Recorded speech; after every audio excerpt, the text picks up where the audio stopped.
puedes imaginar convertirte en la reina de la potencia más poderosa del mundo a los 25 años? ¿No? Pues Isabel II tampoco podía. La serie nos ayuda a acompañar a la joven heredera en la aventura de ser la reina más poderosa de Europa.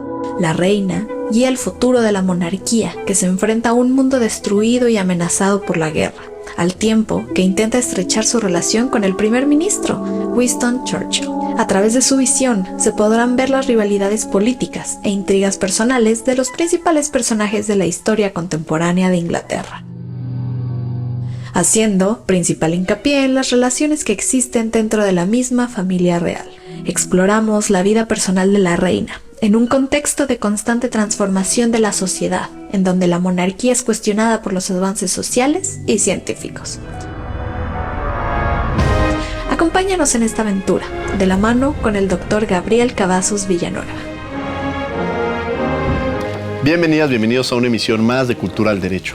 El día de hoy vamos a hablar de una serie que nos lleva a la monarquía, nos habla sobre la reina Isabel, sobre todos estos secretos que hay en torno a la misma, un poco efectivamente dramatizada, pero que también nos permite profundizar un poco sobre cómo se desarrolla el sistema parlamentario, la monarquía en el Reino Unido de Gran Bretaña, Irlanda del Norte, y me refiero a esta serie que seguramente muchas y muchos de ustedes han visto, The Crown, y para ello me acompaña el doctor Gabriel Cavazos. Doctor, bienvenido, catedrático de la Facultad de Derecho, bienvenido aquí a Cultura al Derecho. Muchísimas gracias, Diego, por esta atenta invitación para un tema sui generis y muy interesante, y es un placer estar aquí. Platícanos un poco de esta serie, ¿por qué elegiste esta serie de televisión y qué es lo que te ha traído a la misma? Bueno, yo creo que es una de las últimas series que, digámoslo así, me ha cautivado por distintas razones, y yo creo que ha cautivado a mucha gente. Por ahí veía alguna reseña en algún lado que decía alguien, yo soy antimonárquico y sin embargo no puedo dejar de ver esta serie, ¿no? Yo creo que es en muchos aspectos una serie muy bien hecha y que nos retrata distintos aspectos de algo que de por sí ha sido llamativo ya por muchos años, independientemente de la nacionalidad de las personas. Yo creo que el personaje, ¿no?, de la reina Isabel II ha sido un personaje muy importante para la historia del siglo XX, de la entrada del siglo XXI, y bueno, quedó reflejado con su muerte en el mes de septiembre de 2022, ese interés mundial por un personaje en muchos aspectos fuera de serie.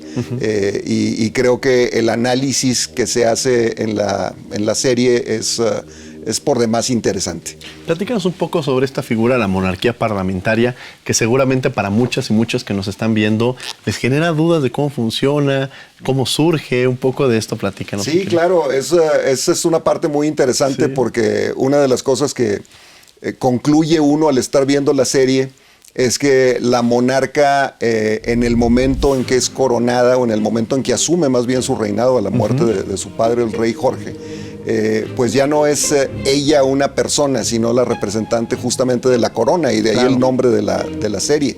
Y la corona pues es justamente la representación de una monarquía muy antigua, aproximadamente 1000 años, y que tiene matices ahora mismo muy interesantes. Y digo ahora mismo, pero ya desde hace muchos siglos, y uno de los matices es justamente que se trata de una monarquía constitucional dentro de un sistema parlamentario.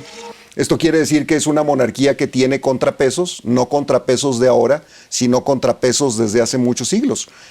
Pensemos justamente en uno de los primeros instrumentos que quienes estudiamos el derecho consideramos como una de las constituciones antiguas, ¿no? La famosa Magna Carta de 1215 de Juan Sin Tierra, que le ponía límites justamente al poder real. Es decir, el instrumento jurídico era un instrumento para ponerle límites al poder real. Y después tenemos un periodo, esta monarquía no es una monarquía, digámoslo así, ininterrumpida, ha tenido muchísimos tropiezos y muy graves, y allá en el siglo XVII pues tiene un periodo relativamente largo, bueno, menos de una década, en que pues no tenemos monarquía, tenemos una especie de república con la famosa Commonwealth de Inglaterra, Gales, Escocia, Irlanda.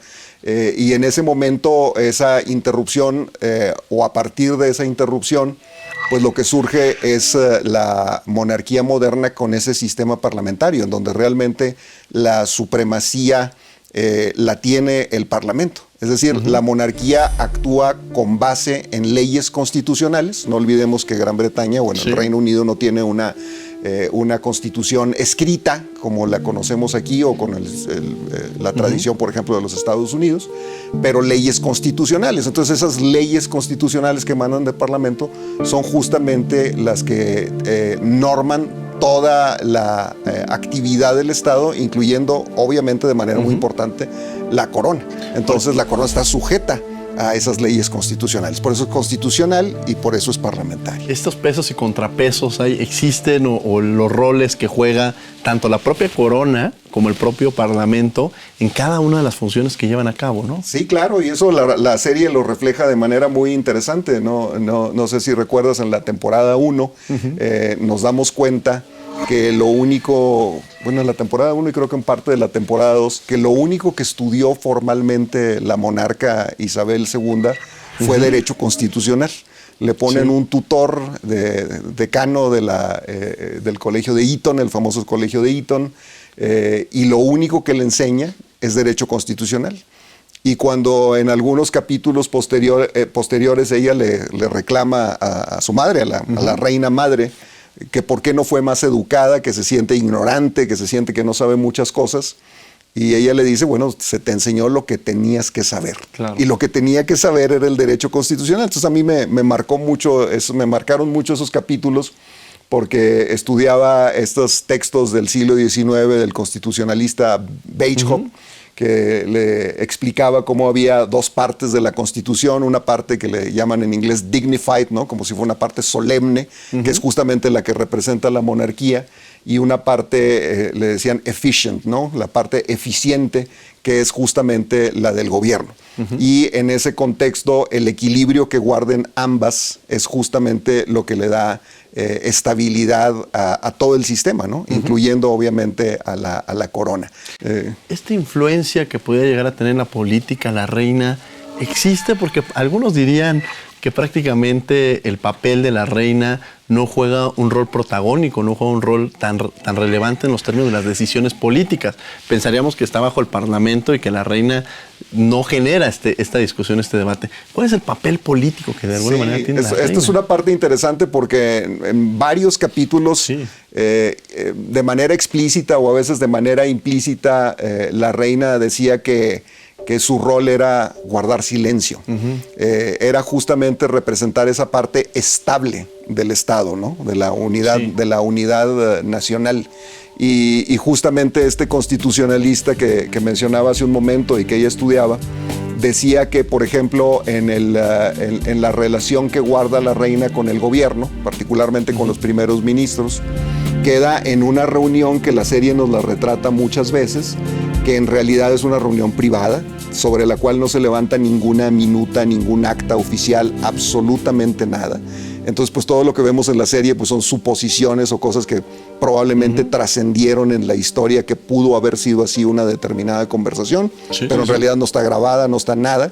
Y eso es justamente hasta donde llega ese papel de intervención de la monarca con respecto a las políticas públicas del gobierno, a esa reunión semanal que tantas veces nos retrata la serie, ¿no? Que además podría la reina disolver al Parlamento, que es uno de los capítulos en este vínculo con Margaret Thatcher, que es muy interesante esta temporada, la cuarta temporada, sobre todo ver estos dos personajes que se llevan, creo que el protagonismo de la misma, ¿no? Claro, totalmente. Y es una cuestión bien interesante porque justamente la monarca o ahora el monarca tiene facultades que son importantes desde el punto de vista constitucional, pero todas se ejercen justamente bajo la regulación de las leyes del Parlamento, ¿no? Y una de ellas es la que comentas, que es la de disolver el Parlamento. Si mal no recuerdo, históricamente, aunque en la serie no se retrata, lo hizo alguna vez durante el mandato como primer ministro de Harold Wilson. Pero Thatcher, cuando ve disminuida su popularidad dentro del Partido Conservador, pues aparentemente, por lo menos dentro de la serie, nos hacen ver que le solicita o le deja entrever a la monarca la posibilidad de disolver el Parlamento, y de manera muy diplomática y elegante, pues ella se niega, y al decirle pues creo que ya tu momento ya culminó, no tienes el apoyo dentro de tu partido, las encuestas a nivel nacional no necesariamente te favorecen, o por lo menos ya no, y no sucede, ¿no? Y entonces esta es una facultad importante, pero que justamente es una facultad atenuada. La otra es como jefa de las Fuerzas Armadas, ¿no? Que también ahí en alguna parte, justamente dentro del mandato de Margaret Thatcher, pues se usa esa atribución, pero no la ejerce ella directamente, que fue justamente cuando el ataque a las Islas Malvinas, ¿no? Entonces ahí también se deja entrever esa relación muy cauta con el gobierno, que para ella le queda muy claro que tiene que ser así, no de protagonismo, sino muy cuidado. Muy cuidado. En esa parte. Vas a tener que ir a un corte, pero no se vayan, estamos en Cultura al Derecho.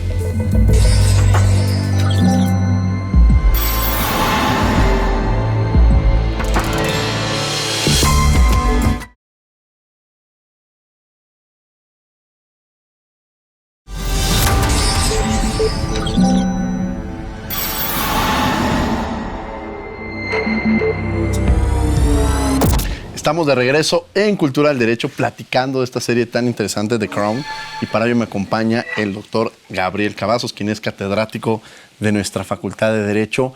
Hemos ya profundizado sobre estas relaciones, sobre el papel del Parlamento, y en el bloque anterior esta relación de Margaret Thatcher, pero no podemos dejar fuera en las primeras temporadas, me parece que en la primera, esta relación que tiene con Winston Churchill, que también es un personaje, sin lugar a dudas, un referente cuando hablamos de la historia de este país, ¿no? Claro, sí, esto es muy interesante. Aparte, el personaje, no sé, a mí me encantó, me gustó muchísimo dentro de la serie el actor que hace el personaje, ¿no? Lleno de esos matices muy interesantes de la personalidad de un gran estadista. Y justamente también la serie nos deja entrever cómo ella aprende justamente sus primeros pasos como jefa de Estado y toda la interacción con el gobierno, pues justamente de Churchill. Y Churchill la toma como si fuera su pupila, ¿no? Su alumna, alguien a quien le tiene que enseñar. Pero hay un episodio por demás interesante, ¿no? En donde ella, remembrando todo su aprendizaje del derecho constitucional, se da cuenta de que le estuvieron ocultando una enfermedad justamente del primer ministro de Churchill, que se había disculpado en algún par de ocasiones y que no había asistido a esta audiencia privada semanal, y cuando se da cuenta de que le ocultaron esa información, pues hay una escena en donde regaña, ¿no? Como niños pequeños, ¿no? A los miembros del gabinete, e incluso a un ya anciano, ya mayor Winston Churchill, ¿no? Que simplemente agacha la cabeza en el regaño y le recuerda que justamente la relación estable entre esa parte solemne constitucional de la monarquía y la parte eficiente del gobierno, pues tiene que obedecer también a una relación de confianza y de comunicación abierta, ¿no? Claro. Entonces una parte, no sabemos si sucedió así como lo pinta la serie, pero es una parte por demás interesante, ¿no? En donde ya la ves ejercer un rol muy activo y donde está, a pesar de su juventud, pues adquiriendo todas las capacidades que tiene que tener una jefa de Estado, ¿no? El tema de la vida pública y privada del rey y la reina en estos sistemas monárquicos, que está regulada jurídicamente, y cómo de alguna manera con quién te puedes casar, con quién puedes llevar a cabo tu vida, si te puedes casar con una persona que está divorciada. Es decir, hay todo un protocolo, todo un sistema normativo, más bien por así decirlo, referente a la propia vida privada de estos personajes, ¿no? Correcto. Y esta es una parte también importante porque la serie también nos deja ver en el lenguaje, en los diálogos, cómo la reina está justamente en esa representación, que una es como jefa de Estado, ¿no? Y cabeza de la corona. La otra muy importante, como cabeza de la Iglesia Anglicana, que tomemos en cuenta que desde Enrique VIII el monarca británico tiene esa función también, y como cabeza de esa comunidad británica de naciones, que justamente la Commonwealth, que a partir del reinado de Isabel, al final del reinado de su padre, el rey Jorge, pues se convierte en una parte, una asociación voluntaria de naciones que para ella se vuelve algo muy importante, porque es la terminación del Imperio Británico como tal, pero la continuación de una serie de naciones que tienen esa liga histórica con la Gran Bretaña, y de las cuales de algunas de ellas ella sigue fungiendo como cabeza de Estado, ¿no? Como jefa de Estado. Entonces, esa función también siempre es muy importante. Pero volviendo a las cuestiones privadas, vemos que los miembros de la familia real están sujetos en su actuar incluso privado, o de lo que de otro modo sería un actuar privado, a las leyes del Parlamento. Es decir, lo que no rige a un ciudadano común y corriente, a ellos o a ellas sí les rige. Y esto se ve de manera muy clara en varias partes, pero una muy interesante es el problema o la imposibilidad que siempre tuvo la princesa Margarita, la hermana de la reina, para casarse con el amor, por lo que nos deja ver la serie como el amor de su vida, el señor Townsend, ¿no? Que era divorciado, o que finalmente se divorcia y que pues nunca se les permite casar. Primero por algunas cuestiones que tenían que ver con la iglesia anglicana, luego otras cuestiones que tenían que ver con leyes del siglo XVIII que regulaban cuándo, dónde y cómo podía llevarse a cabo ese matrimonio y bajo qué circunstancias, y total, no se puede casar. Y en los diálogos que la serie muestra con la reina, dice, es que no me diste permiso, o realmente o se deja ver como una sensación de maltrato. Y prácticamente lo que le dices, no estás hablando con tu hermano, estás hablando con la corona. Claro. Entonces, eso es una parte muy interesante, ¿no? Entonces, o dejas de ser lo que eres, parte de la familia real, y te dedicas a tu vida privada, o sigues siendo, pero tienes que estar sujeta a una serie de deberes constitucionales, ¿no? Entonces, esto desde el punto de vista jurídico es interesantísimo. ¿Qué tan vigente podría ser esta figura? Decían en algunos capítulos, no podemos imaginar el Reino Unido de Gran Bretaña e Irlanda del Norte sin la figura de la BBC y sin la figura de la monarca. Claro. ¿Qué tan vigente se vuelve esta figura de la monarquía? Y sobre todo, que esto no lo vamos a ver en la serie, pero la legitimidad que en un momento dado, o el cariño del pueblo que pueda llegar a tener sobre quién era la reina y ahora quién es el rey. O sea, esa fortaleza que debe seguir permeando, o que sí debe existir permeando dentro de la monarquía. Claro, ¿no? Es una pregunta interesante y bueno, complicada, ¿no? Porque pues obedece a muchos factores, pero yo creo que sí hay, por un lado, factores personales, es decir, esa legitimidad que el actuar de un determinada monarca tiene en un determinado país, en un momento dado de la historia, y lo que significa para ese momento dado la historia. Y por otro lado, pues todo el marco institucional, es decir, cómo funciona ese marco institucional, jurídico, constitucional, y ese marco cómo pues justamente está diseñado de manera tal que da legitimidad a la institución y significa un factor de unidad nacional muy importante, y que a lo mejor hace a un lado en determinadas circunstancias. Yo creo que ahí está el secreto, ¿no? Pues los vaivenes políticos. Los vaivenes políticos que a veces en los países pues son muy polarizantes, y que al ser tan polarizantes pues ponen incluso las instituciones en duda o en peligro. Yo creo que ahí esa función del jefe de Estado, que en esta forma de monarquía pues cumple una función importante, pero pues al final del día son los vaivenes históricos los que nos dicen qué tan legítimo o qué tan ilegítimo puede ser en un determinado momento. Yo creo que históricamente, en el caso del Reino Unido, sí ha sido muy importante. Vamos a tener que ir a un corte, pero no se vayan. Estamos de regreso aquí en Cultural Derecho.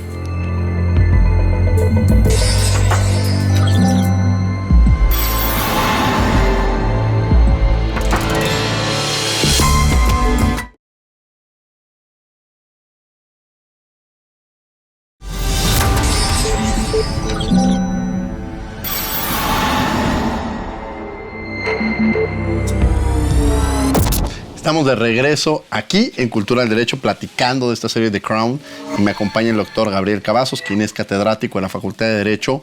Y en el bloque anterior hablábamos sobre el tema de las mancomunidades, este Commonwealth que se presenta, y es muy interesante, sobre todo en el capítulo en que hablan de Sudáfrica frente a esta condición que se está viviendo de discriminación, y que la corona tenía que ocupar ahí un papel importante. Platícanos un poco sobre esto de las mancomunidades. Sí, me llamó dentro de la serie mucho la atención siempre cómo se refiere la reina a las diferentes naciones que conforman esta mancomunidad y cómo aparentemente les tiene, conforme a los diálogos que nos presenta la serie, obviamente, un cierto cariño y respeto.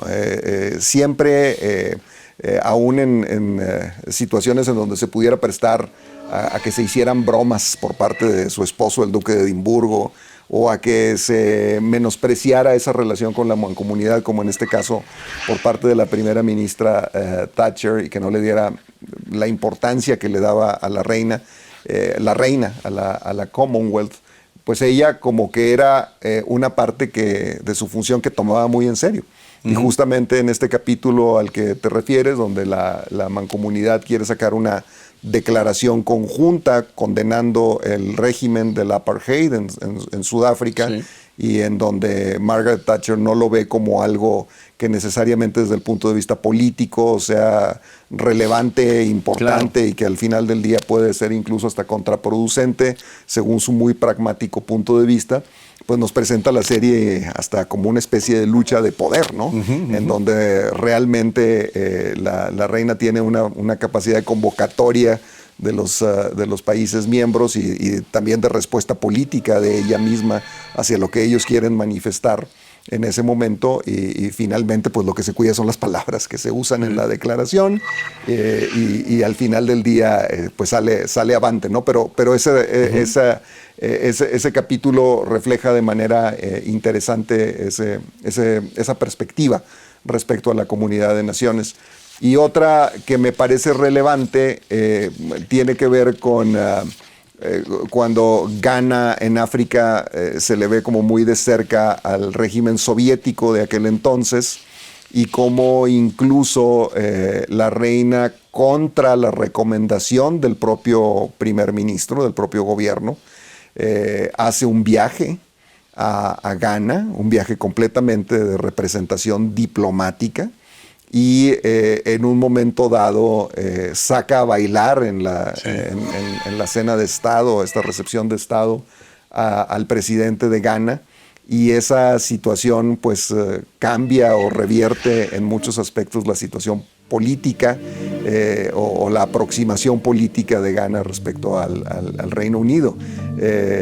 Nos lo pinta la serie como que había habido una cierta rivalidad silenciosa con la figura de la primera dama de Estados Unidos, de la señora Kennedy a principios de los 60s, y cómo veía que la señora Kennedy, pues justamente con su comportamiento, con sus actitudes, con su cultura, con todo, influía en la diplomacia de su esposo, ¿no? Entonces ella hace lo mismo, insisto, la serie nos lo pinta como que fue algo incluso en contra de la recomendación del gobierno, pero al final del día que sale pues un resultado positivo desde el punto de vista diplomático, esa foto en las primeras planas de los periódicos de la reina bailando, ¿no? Entonces eso me pareció sumamente interesante. ¿Algo con lo que quieras cerrar ya para irnos? No, pues yo creo que a mí siempre me parece interesante. Yo siempre digo a mis alumnas, a mis alumnos, que tengo algunas películas y series favoritas con respecto a las situaciones jurídicas que nos presentan, ¿no? Igual que los podemos tener con las novelas o con las obras de teatro, ¿no? Y siempre es importante o interesante, sobre todo para estudiosos del derecho, no necesariamente para estudiantes del derecho, sino para quienes les interesa esa parte, ver ese aspecto, y creo que esta serie nos lo muestra de una manera por demás interesante. Entonces, encantado con tu invitación. Muchas gracias, Gabriel, por haber estado con nosotros aquí en Cultura al Derecho.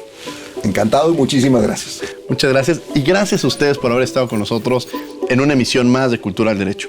También los invitamos los martes estamos en Radio UNAM en 96.1 FM a las 4 de la tarde en Derecho a Debate. Por lo pronto, que tengan buen día.